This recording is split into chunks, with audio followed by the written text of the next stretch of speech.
Hello, and welcome to this taster lecture. My name is Dr. Anna Chrysostamides. I work for the Faculty of Theology and Religion at the University of Oxford, and this lecture is it's actually clips of a lecture that I actually give to students, so you're going to be seeing something that is the typical thing that you would see at university.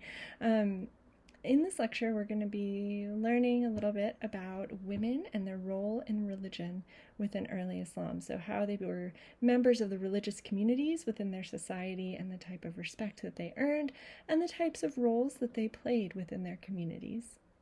The lecture starts off first in the very early period. So, pretty early. We're talking about between 600 and 800. So we're looking at very early figures and what they have passed on. And then the second half of the lecture moves a little bit later. It's more like the 800s through to the 900s. So you get a look in the very early world of Islam and then a little bit later within the medieval period. We're going to go even later for the tutorial, and we're going to be looking at a short biographical entry about a woman who played a role in the religious life in her community. So I hope that you enjoy hearing a little bit about women and their leadership roles within religious communities and the way that they interacted in a world that was largely dominated by men, yet they had their own presence and their own way of doing things and their own way of being involved. So I hope you like it, and I will see you in our taster tutorial. So of course, as usual, we're starting with the 7th century Arabian Peninsula. We're going to focus on one woman and some arguments about this particular woman's activities in the world of religion during this time. So Hafsa bint Umar was one of the wives of Muhammad. She had previously been married to an early convert to Islam and had fled persecution in Mecca to Aksum. So she fled to Aksum from persecution in Mecca. She was widowed at the time of her marriage to Muhammad. She also happens to be a colorful character. She is known as being sort of educated and feisty, and she's the center of the divorce or marital dispute, depending on how you interpret these particular verses, between Muhammad and his wives in Quran 66, 1 through 5. The general story goes that Hafsa catches Muhammad sleeping with one of his slave women in her home, so you weren't supposed to mix and match in that way. There's very clear rules and guidance for how polygamy is supposed to work. So Hafsa's upset about this because obviously this was a bit of a misstep. And she tells Muhammad off for humiliating her, and then Muhammad shows contrition by saying that he will not sleep with that slave ever again, and asks her not to tell anyone, especially Aisha, also known for being educated and feisty. Well, Hafsa does end up telling Aisha, and so this entire drama sort of unfolds. Hafsa was the daughter of the Rashidun Caliph Umar ibn al-Khattab, and she transmitted a mushaf, which is just the Arabic for a codex, a written copy of the Quran. So our sources about Hafsa's mushaf likely spread orally in the late Umayyad period via the Medinan scholar Ibn Shihab al-Zuhri, and he dies around 742. The narrative goes that Hafsa inherited an early copy of the Quran from Umar, and he had actually ordered this compiled in consultation with the Rashidun Caliph Abu Bakr. Uthman, the third Rashidun Caliph, begins establishing a definitive copy, and he has a committee that does this, and this committee relies on Hafsa's mushaf. This puts her very centrally located in the creation, or not creation, but editing and arranging of the version of the Quran that we have today. So did Hafsa actually edit the Quran? This is a question that academics have been fighting over for years now. There are two sort of sides to this. There's the Sean Anthony and Catherine Bronson side, who say no, Hafsa was important, but she didn't actually edit the Quran. And then there is Ruqayya Khan and Sharon Silzel, who say yes, Hafsa was one of the editors of the Quran. So this is a report or a tradition about Hafsa's involvement. People disagreed over how to read those of the people of the book and the mushrikun who disbelieved, which is Quran 98:1. So Umar went with a strip of leather to see Hafsa. He said, "When the messenger of God comes to see you, ask him to teach you those of the people of the book and the mushrikun who disbelieved. Then tell him to write the verses down for you on this strip of leather." She did so, and the Prophet wrote them down for her, and that became the generally accepted reading of this particular verse. So Sean Anthony and Catherine Bronson, as well as Ruqayya Khan, look at this, and they both get completely different results from looking at the same source. Sean Anthony and Catherine Bronson say that Hafsa does not edit anything in this hadith, but she is a significant go-between. So she's very important, but she didn't actually edit anything. Ruqayya Khan says Hafsa does actually edit the Quran in this hadith and makes an argument analyzing the hadith and explaining how she thinks it's saying that. So this is another tradition about Hafsa and her mushaf. Hafsa brought the Prophet a piece of writing from the stories of Joseph on a shoulder blade, and she began reading it to him. The Prophet's countenance suddenly changed, and he said, "By him in whose hand my soul resides, were Joseph to come to you while I remained in your midst, and were you to then follow him and abandon me, you would surely go astray." This actually comes down through, there are two different transmissions of this. We get it through the Jami and also the Musannaf, and you can see the details there. So again, we see completely different reactions to the exact same primary source. So Sean and Catherine say Hafsa is shown to be literate and intellectual and curious. Women in Umar's family are often portrayed as educated, so this fits in well. The other hadith suggests that Hafsa was both literate and trained in traditional medicine. So there are other hadith that suggest these things. That all fits together and tells us a lot about Hafsa. We cannot know what the stories of Joseph were, but probably they weren't Quranic verses or the Quranic verses about Yusuf. That's Sean Anthony and Catherine Bronson's opinion. Ruqayya Khan, however, says that Hafsa is shown to have fluency in multiple scriptural traditions, and this further substantiates her position as an editor of the Quran. Ruqayya also claims that the stories of Joseph mentioned in this hadith are the verses about Yusuf in the Quran. So, these are the questions for all of this material. What do you think about Hafsa? Do you agree with Anthony and Bronson, or do you agree with Khan? Or do you see a combination of both sides of this argument? What types of roles do you think Hafsa played in the religious life of the early Islamic community? And when were the sources about Hafsa's life written down? Go back through the slides and note the dates at which all of these traditions are compiled. Welcome to clip 2. In this clip, we're going to be talking about some specific women in the early medieval period, so mostly the Rashidun and Umayyad and Abbasid caliphates. So we're going to start with Amra bint Abdulrahman, who dies around 724.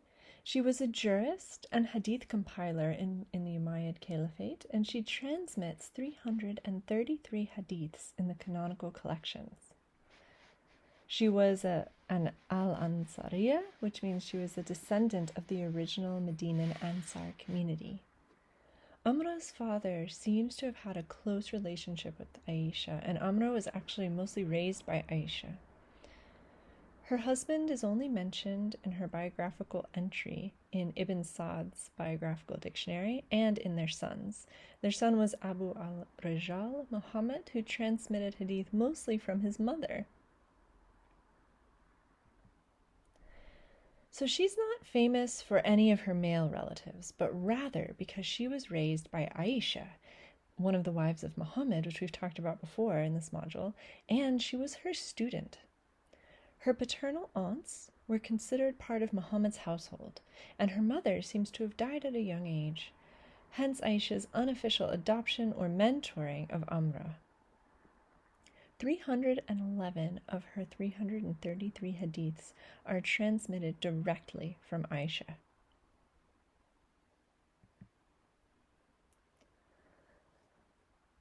She was famous in her time. The Caliph Umar II, who ruled from around 717 to 720, was famous for the first attempt at a written compilation of hadith material. And supposedly, he wrote letters to two of Amra's nephews in an effort to compile the hadith that she had heard from Aisha. Umar feared the loss of knowledge of the companion and successor generations, and his decision to write to Amra's nephews is evidence of her continued scholastic reputation and a circle of students, including male students, in the Umayyad and later periods. Amra also narrated from other prominent female companions. So Hisham bint Haritha ibn al-Numan is one of them, and she pledged her allegiance to Muhammad in person, and her narrations deal with the memorization of the Quranic surah called Qaf, which is number 50. She also happened to be Amra's sister-in-law. Then there was Habiba bin Sahl ibn Talaba, who set the precedent for khul divorce, or female-initiated divorce.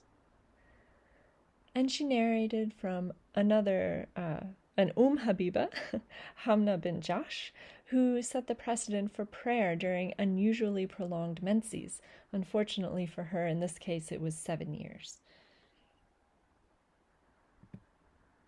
So for those of you who like charts, this is just a chart of the direct transmission of hadiths from Amra according to the background of the narrator. So these are the people that Amra was speaking to and transmitting the hadith that she had memorized to. These are her students.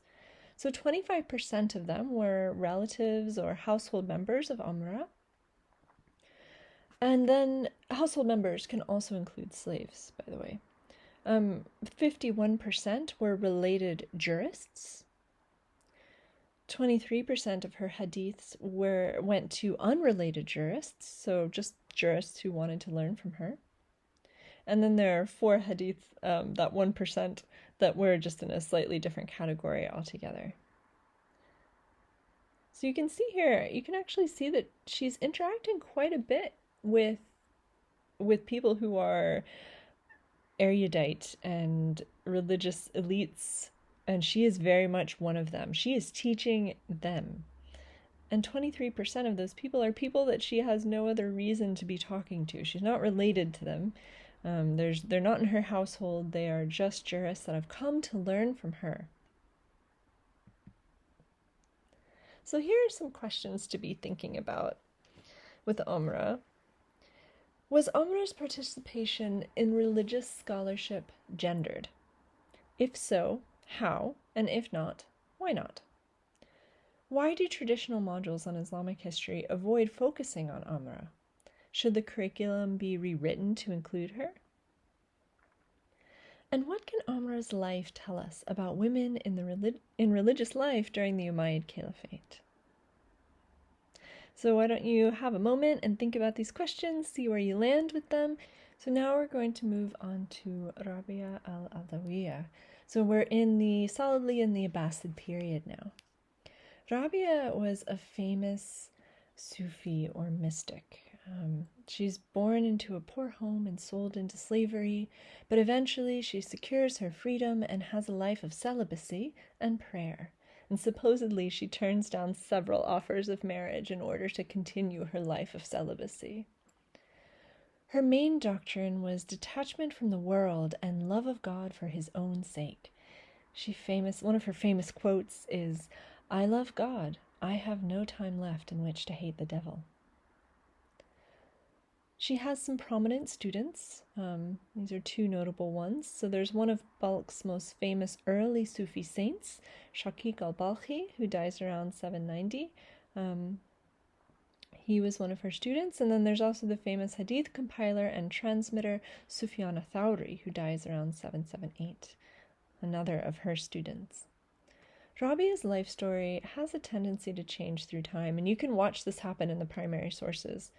much of her actual life and teachings have been obscured by folklore and false hadith. She becomes a symbol, really, as opposed to someone whose life is definitely reliably transmitted. Her life story it becomes very obvious as you look at the text that she changes through time to match the ideals of the society in which she's being written about. And it's not always as obvious as it is with Rabia. She very much becomes a mirror for society and what they want religious women to be like, what they want women in general to be like, what they want Sufi saints, regardless of gender, to be like. Rabia becomes this pinnacle for everyone to look up to and emulate. We also have Ali of Balkh, and sources on Ali are predominantly 11th through 13th century biographical dictionaries, and also Sufi hagiographical literature. So hagiographical, it just means it's like a saint's life. So you get saint's life within early medieval Islam in the same way that you get them in Christian traditions, where they talk about what happened in the saint's life, and it's just sort of a story about their life in a narrative arc, and there's always lots of lessons in them to be learned by the reader, and it's sort of a educational tool and a devotional thing to read. You get the same thing in early Sufism. So like Rabia, her story changes and develops through time, potentially displacing later norms. But it's not quite as obvious with her as it is with Rabia. With Rabia, it's really clear this is happening. With Ali, it seems to be happening, but it's not quite as clear-cut. In terms of education, she had a high level of education. She learned from Salah ibn Abdullah and transmitted his tafsir, or Quranic exegesis. And Salih also taught Ali's husband the Quran. She went on pilgrimage to Mecca and remained for 7 years to study. She mastered all the branches of Islamic knowledge and was instructed in hadith. And these are the exact same credentials that male ulama of her time claim. There's no mention of whether or not her husband went with her, and no judgment about whether or not this happened. Some sources even state that she returned to find her husband dead in 854. In terms of her personal life, Ali's husband was a locally famous Qadi, mystic, and scholar, Abu Hamid Ahmad ibn Kidrawi. His life story is recorded in the same sources as Ali's, so they're often together, as well as in Sufi hagiographical literature. He was famous for his spiritual chivalry, or futuwa, and this means that he was very generous and is known for continually being in debt because he gave everything away.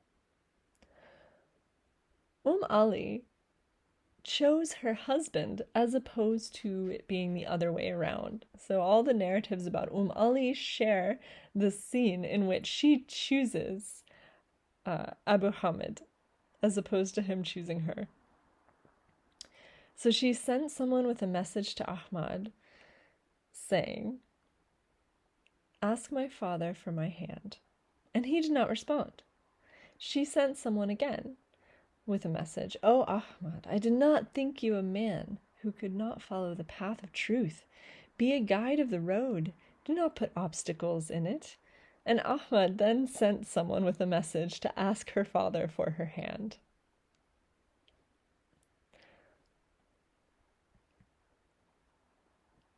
In terms of family and scholarly networks, Ali was quite lucky. She was descended from an important local family, both religiously and politically. Her father was a prominent figure in Balkh, and some sources call him the Amir of Balkh. They were wealthy. Her maternal grandfather had been the Abbasid governor of Balkh, Al-Hasan ibn Humran, who flourished around the mid-700s. We don't have his exact birth and death dates, but there are coins with his name on them that still exist. Her maternal grandfather's brother was a successor to a companion of the Prophet and Balkh's first Qadi and an early prominent sheikh. several other cousins of hers who were sheikhs and qadis in bulk during her lifetime probably helped her along the way as well. So she had a prestigious family network, and elite connections played a large role in Ali's life, as well as those of her male relatives.